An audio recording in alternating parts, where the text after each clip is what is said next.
Hello everyone and welcome to On Purpose Astrology. This video is about the solar eclipse in Aries on March the 29th, 2025. We're in the middle of eclipse season. We had a lunar eclipse on the 14th of March, and on the 29th of March we have a solar eclipse in Aries. Eclipses come in pairs, which is why when we have these pairs of eclipses a couple of times a year or so, we call it eclipse season. The energy is intensified. I'm sure you have noticed this. If you've been paying attention to the energy, paying attention to the news, maybe even paying attention to your own feelings and things that are going on in and around your life and in your communities and families. So it's an intense period. There's other intense things happening.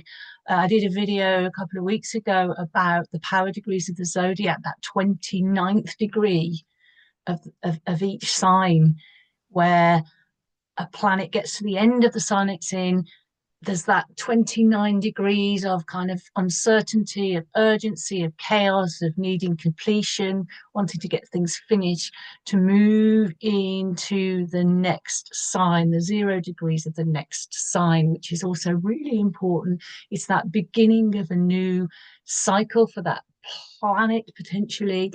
It's the idea of new beginnings, of wanting to take action, to step into something new. So that kind of energy has been very, very pertinent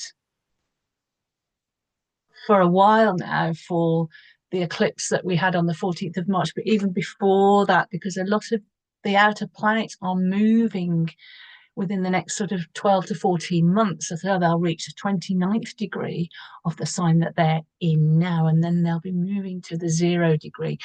So the focus at the moment is on the planet Neptune. Let's look at the chart. I'll show you. You can see here on the top of the chart, you can see Neptune, the blue trident, is at 29 degrees and 57 of Pisces. So not only is it in the last degree of the sign it's in, it's the last degree of the zodiac, because Pisces is the final sign of the zodiac.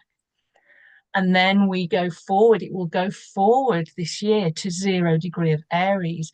Again, that's another powerful point, because it's the very, very first degree of the zodiac, 0 degree of Aries. It's known as the Aries point. It relates also to the 0 degrees of the other cardinal signs, so Capricorn, Libra, and Cancer as well, but more potent 0 of Aries, because it's right at the beginning. So these are the energies that are coming in. This idea of this taking action and new beginnings, and the need for completion, and a crisis coming up to be dealt with before we can move on and move forward. And this is very much related to the actual theme of an actual solar eclipse. Now, a solar eclipse is a new moon. It's a supercharged new moon. When a new moon falls close to one of the nodes, either the north node or the south node, you can see this is a north node eclipse. You can see at the top of the chart here, the little black squiggle, that's the north node.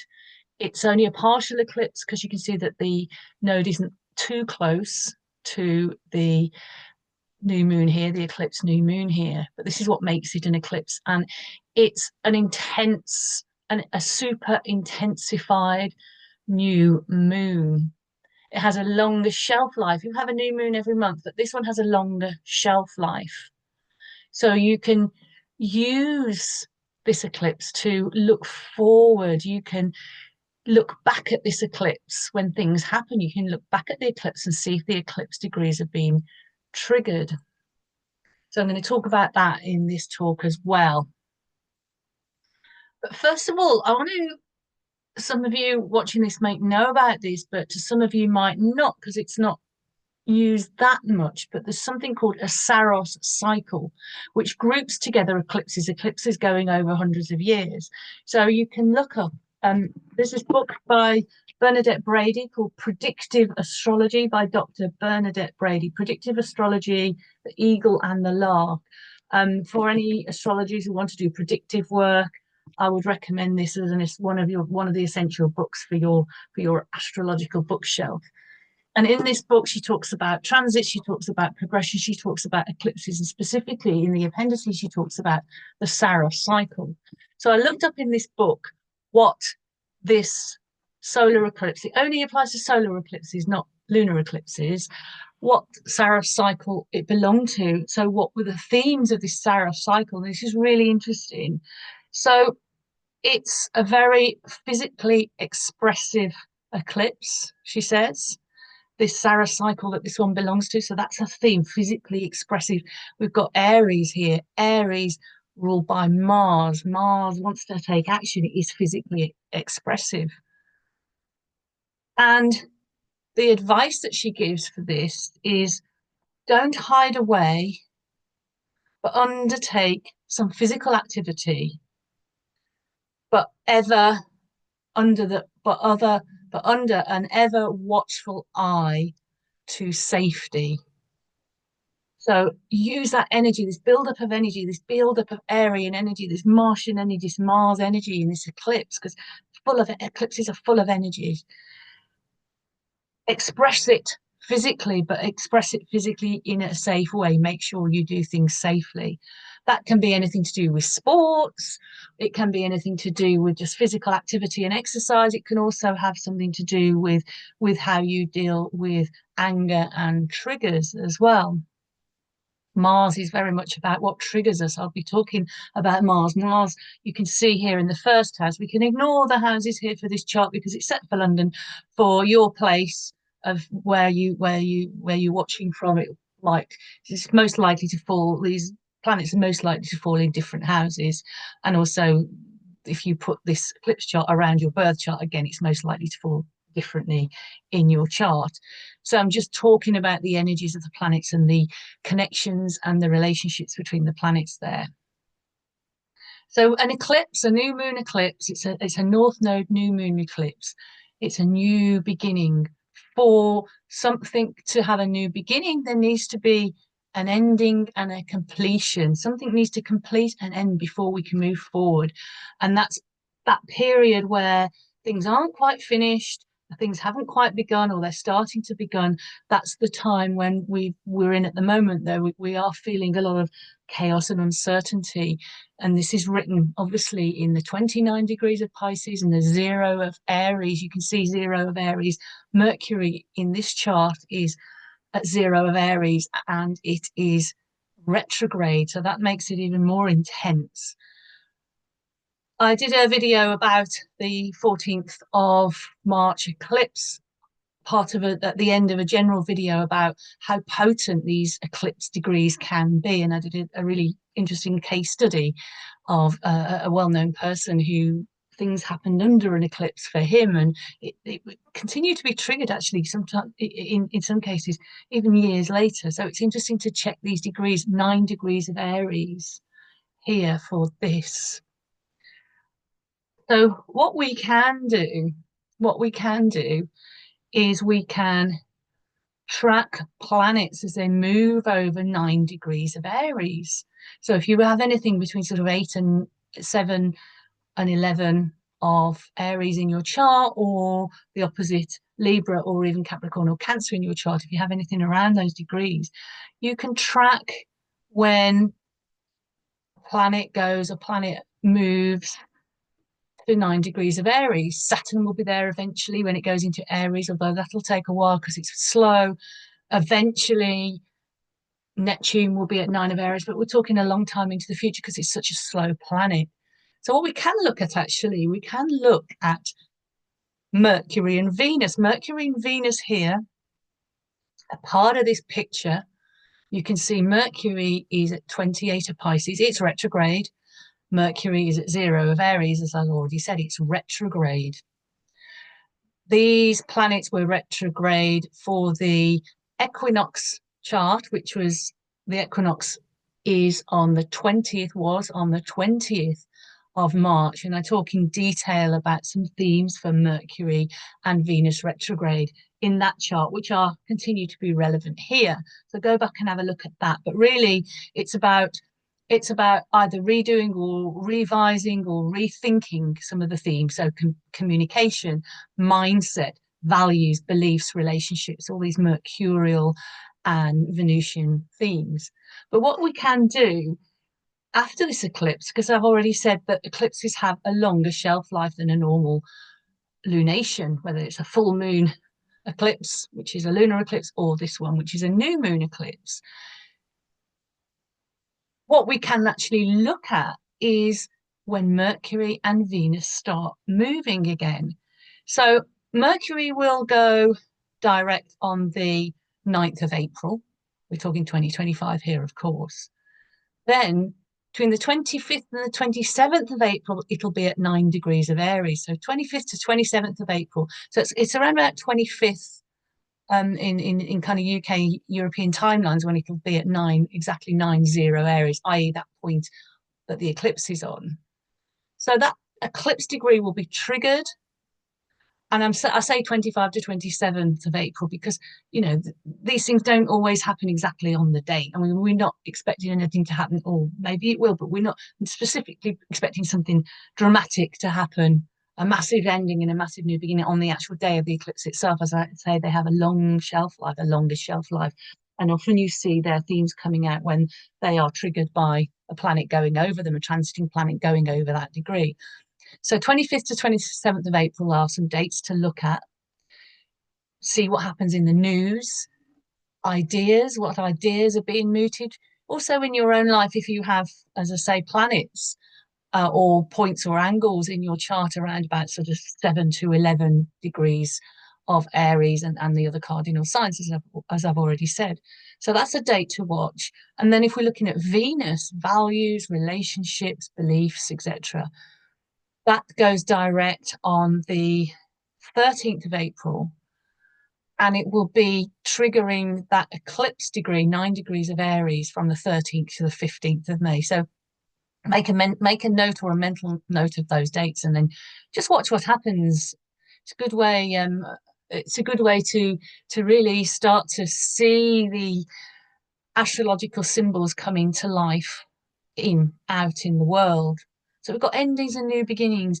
When I was doing a little bit of prep for this video, I also looked at another book, which is Lunar Shadows. Lunar Shadows. This is an old version of it. I think there's been updated versions of it since. It's called Lunar Shadows, and it's by Dietrich Pessin. And Dietrich writes a lot about lunations and various other things. She focuses on eclipses. And this is what she says about eclipses with the moon in Aries and also north node eclipses, which this is a north node eclipse, north node solar eclipse. So here are a few ideas that she comes out with, which is it's about, hello, I've got a visitor here. I've got a cat here. Okay, thank you, Misty. His name is Misty, by the way, very Neptunian Pisces. Thank you very much, Misty, for coming to say hello. So there you go. There's a cat's tail for you. I'm just looking at my notes here, and cats love to sit on your keyboard or anything that you're reading or reading from. Oh, here we go.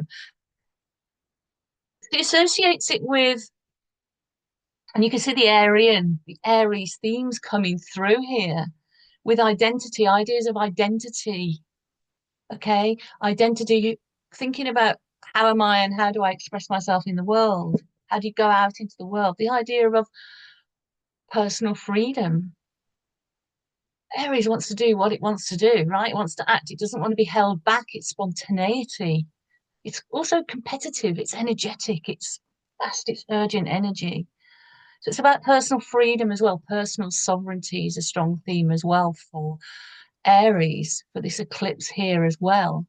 And you can see here in this chart that the North Node is in Pisces. It was in Aries until January, because it goes backwards, the North Node. It was in Aries, it was in Aries until January this year, and it spent 18 months in Aries roundabout. So that gave us a taste of what we needed to step into. The North Node is what we need to step into, what we are, well, I should say what we are invited to step into. That's a better word than what we need or what we should do. Always, I think the good word is it's a suggestion, it's an invitation to step into our sovereignty, who we are, to really go deep into our core values and reflect on who we are as a real authentic person, as our own, in our own sovereignty and in our own authority. So we've had kind of a rehearsal invitation, and then the eclipse comes along in Aries, and the things that you know, the planets, which is Neptune, this year will go into Aries, and it'll go back into Pisces again. Saturn will soon be going to Aries before not too long. So we're going to have a lot of this Aries energy coming up. So we had that little rehearsal during the North Node in Aries. And part of that lesson was letting go of people pleasing that doesn't serve you. That basically, you know, that need for sort of external validation, it's standing in your own power. It's also about people power. If we bring in the energy of Pluto in Aquarius, people standing in your own power, but also people power, fairness and equality, and all those issues which you don't necessarily associate fairness and equality with Aries because it's competitive. But looking at the chart as a whole, looking at this Pisces energy that's still coming through while the Aries energy is coming in, this Pisces energy is still coming through. It's about compassion and thinking about bigger things than yourself, acting with courage. Acting with courage. Courage is a strong theme for Aries. You need courage. Sometimes you can be in fear. Usually you're in fear. When courage comes up, you have to find the courage. And Aries has that courage. It invites you to step into your own courage. It's also, it's a new moon, so it's a fresh start. The moon and the sun are together. They're merged. So they're merged. So, and Aries also is about having a single objective, going for something, a single objective and focus. It's about focus. Pisces, as we're kind of getting to the end of the Pisces energy, can lack focus because it can merge and see everything, and everything is kind of can get a bit confused, and we can't see the wood for the trees, and we can't sort of separate things. It's hard to separate things out and to focus on one thing. So this is where the Aries energy can help us here. It's also the beginning of something possibly major, whether that's in a personal life, if it touches your chart, or obviously out in the world. Acting first, thinking later. We've got Mercury there at 0 of Aries, and that's acting first, thinking later, right? So then you might have to kind of backtrack or redo. It's fast-paced energy, fast-paced in the collective. So things might come up, things might start, beginnings might happen, and then the next day or the next week or the next month, that's gone and there's something else. So there's that focus, but that focus, that single focus, being able to focus, but not necessarily being able to follow through here. This is a fascination with the new, oh, something new and shiny is coming. So there's a short-termism, this idea of where are the quick rewards. But it's certainly time to step into your courage. It's a time for action. Mars doesn't want us, you know, Aries energy, Martian energy, because Mars obviously rules Aries, doesn't want to sit about, it wants to take action. And when the idea is a release of energy after feeling a little bit stuck and a little bit confused and a little bit disillusioned, not knowing what to do, once we get into this Aries energy that's coming up fast, it's a time for action.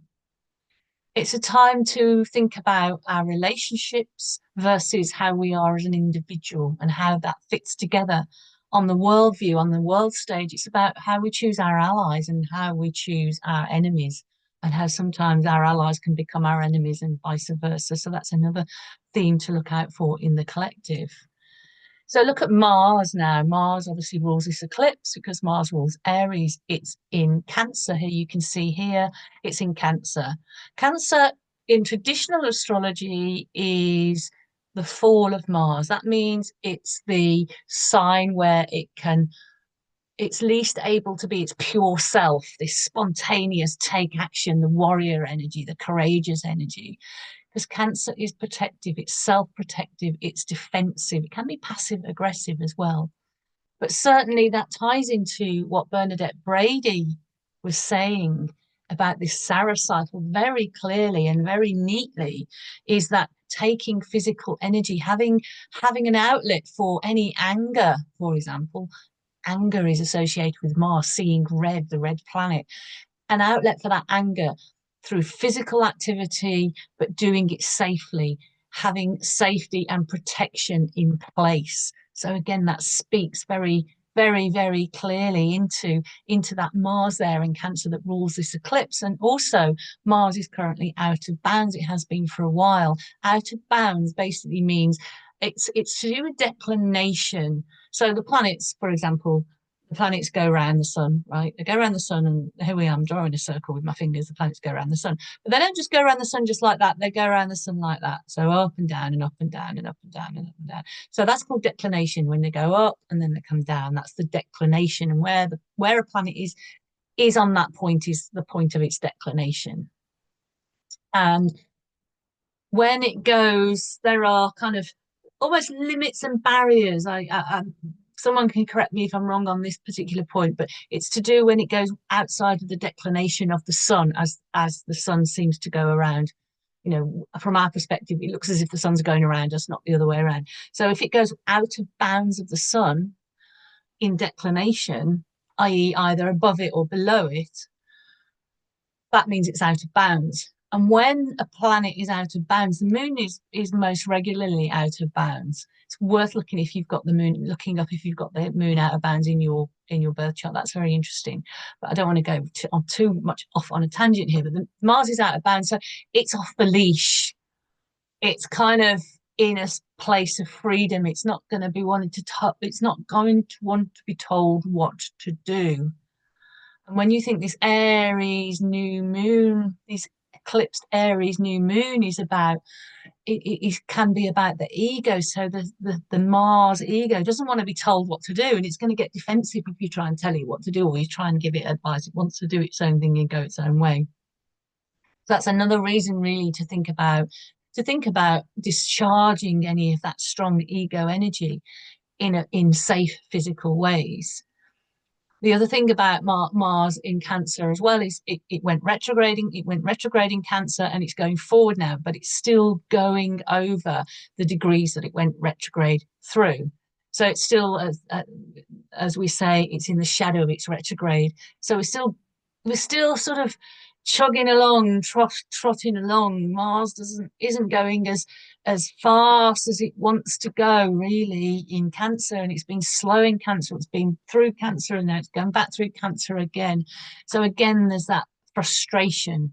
So if you find yourself in frustration, again, try and find an outlet for that frustration. Mars is in a trine to Saturn here in this chart, a water trine. So again, it's emotions. It's emotion. What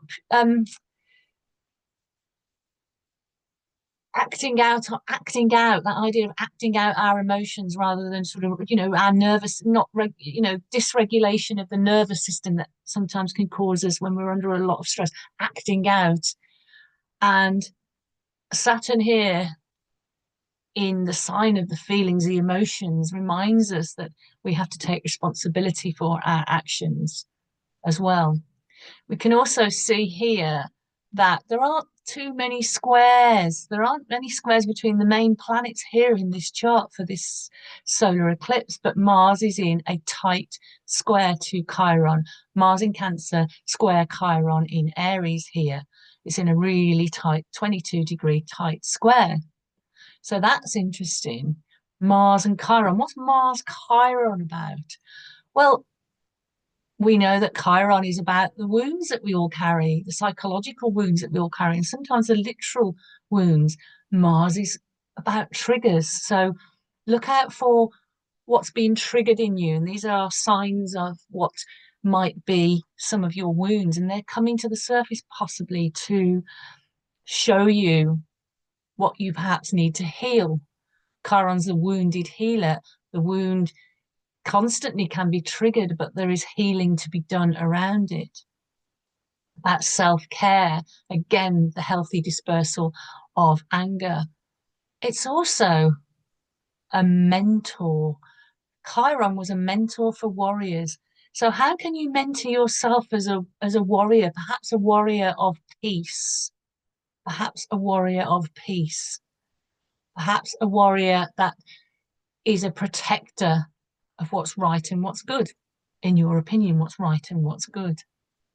Astrology never makes moral judgments. Astrologers do sometimes, but astrology doesn't. What's right and good for you? How can you be your own mentor and perhaps a mentor for others?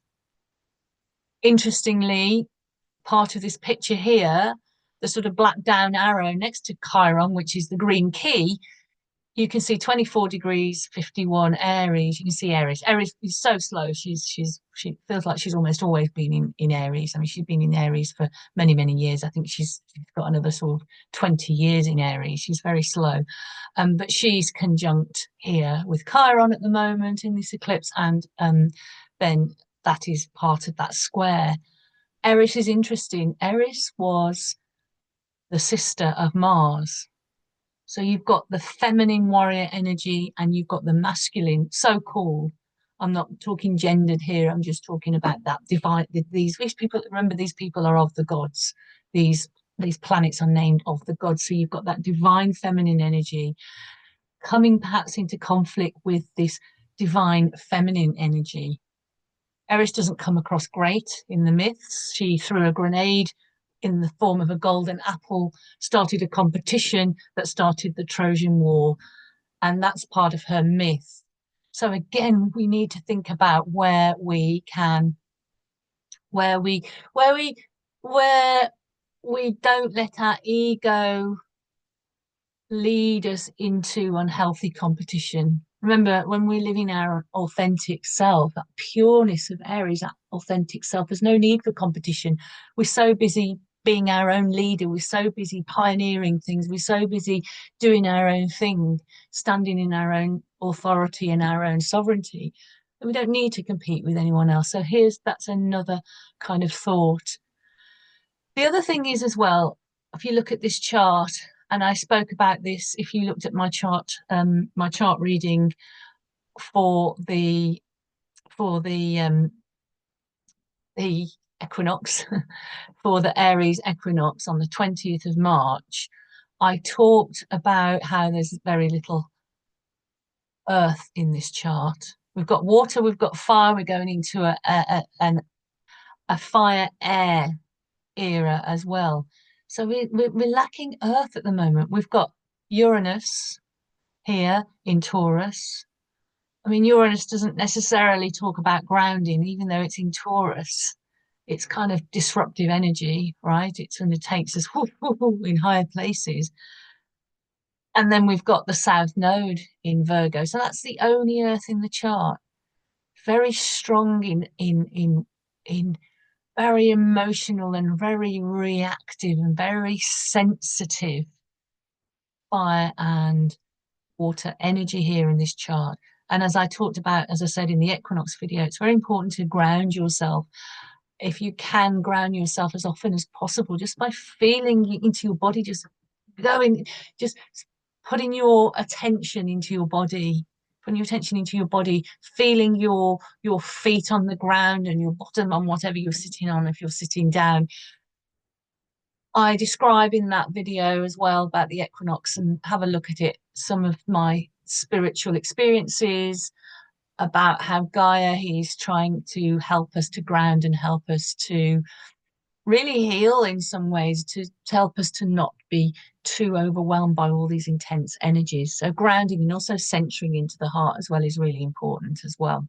Grounding and centering and then protecting as well. So have a look at that video. But I'm sure you know some simple ways to ground, as I've already talked about, physically feeling yourself grounded, I mean, go and hug a tree if you want to. That's your thing. That's definitely one of my things. Salt bath, eating healthy fruit and veg, things that come from the earth. So try and stay grounded. If you feel yourself feeling scattered, feeling any emotions that feel like they're getting overwhelming and coming up through you, just try and sort of ground yourself. Breathing as well is quite grounding. And this is quite a good thing to do, taking sort of deep breaths. As I say, there's more things I talk about. Um, if you're more interested in the spiritual side of sort of grounding and centering and all the rest of it in that equinox video as well. So I'm going to leave it there. As I say, there's a lot going on at the moment. So please do take care of yourself, take care of your loved ones, and I wish you all the very best as always. Thank you. Goodbye.